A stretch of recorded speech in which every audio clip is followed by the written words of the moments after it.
What's going on, everybody? So this is part two, and part two of building a trimmer rack.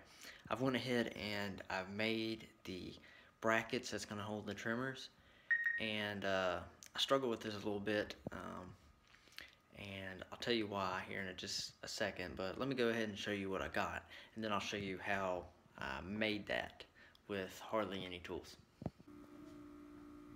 Okay guys, so here is the brackets that I decided to do instead, and I want to tell you why here. Okay, but this is the design. I'm going to weld this up to the trimmer rack like this. The trimmer's going to sit in here, and it's going to help hold it, and it's going to keep it from bouncing around or flopping out with it like this versus the other way I was going to do it. And like I said, the other way was going to be challenging because I didn't have the right tools, and I would have had to weld all those corners, and each time I would weld a corner, that's a potential fail point, because, you know, I'm not a professional welder. I'm just a do-it-yourselfer. So anyway, that's what we're working with, and it will fit just like that around there. And it will actually, go ahead and show you, it fits snugly right there in the pocket. So here's how I got the bend. So originally I had the flat piece of 1/8 inch flat bar. I put it over here, clamped it down with a C-clamp. I heated it with a heat gun because I don't have a torch, so I got a heat gun that goes up to 1,000 degrees. I heated it for about 30 seconds, and I started beating it with a 9-pound sledgehammer, mini handled sledgehammer, and I beat it over this lip until it got the bend. And then once it got the first bend in it, I picked it up. I took an old piece here. This part of this attachment here, it's the same size as a weed beater, but it doesn't work right. It vibrates very rough, and so we never really use it. But I put the piece of metal in there, put it flat, pushed it up against it to get as good as I could get it as far as shape, and I tapped it down after I heated it with a heat gun. I tapped it down until it fit, and it went around that great, and that's what I did with all the pieces. So I kind of did caveman style, right? Just beat it with a hammer and heated it. I didn't know how else to do the bend. If you all know, please tell me, because I'm learning as I go. I'm a do-it-yourselfer. I'm not a professional. And if you'll see here, you know, they're not all the same size, but they all function the same. They all hold the trimmer. They all fit in there snugly, and so that's all that matters. That's all I want. Now, I still have to drill through here and be able to lock it with the lock pieces, and I think this is what I'm going to go with. I'm going to show you. So this is what I'm going with. I might have to smack that down a little bit to make it fit better, but I think I'm going to drill through this, and the bar, and so it comes out the back side and locks. You know, the pin will be fully through everything, and it will lock. And, you know, of course this will be welded, so it should be stable and everything.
So guys, right here I'm just welding the sides down to make sure it holds real good.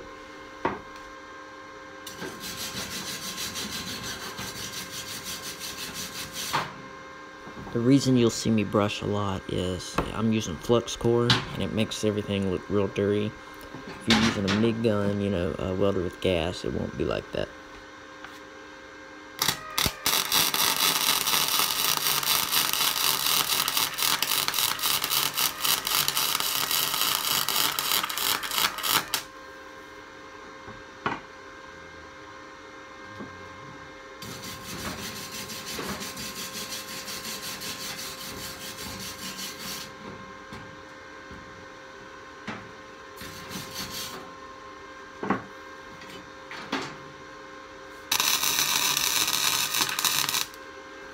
Now, I don't know if you noticed, but I've been switching from piece to piece and side to side. And the reason I'm doing that, even if I have to make multiple passes on one side or one piece, is I want to defer the heat, because too much heat, if you have excess heat, you'll get burned through. And, you know, we don't want that, and we also don't want it to warp, and that can happen with too much heat. So it's best if, you know, to bounce around a little bit. Especially something this structural, and has to be precise. You know, it has to be straight. Can't have a lot of warpage. Can't have none of that. So that's why we bounce around.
Okay guys, now all that's left is to, we gotta drill the holes to mount it onto the trailer, and we're gonna do that first, and then we're gonna figure out the drilling for the little trailer hook brackets to help hold it in place. We're gonna see about that. I haven't fully decided yet, but we are gonna go drill the holes here in just a second. Now these welds are not pretty welds, okay, but they will hold because they're pretty solid. I stood on the bracket that's going to be holding the weight here, and of course, you know, I don't weigh too awful much. I'm like 135, 140, but it held me. It didn't bend, it didn't pop, crack, anything like that. So if it'll hold me, I know it'll hold some trimmers. So really guys, now we're in the final stage. We just gotta drill and mount it, and then we gotta paint it. Make sure it don't rust, because you gotta paint it. And then we're gonna go for the test drive and make sure it all holds, and hopefully, right?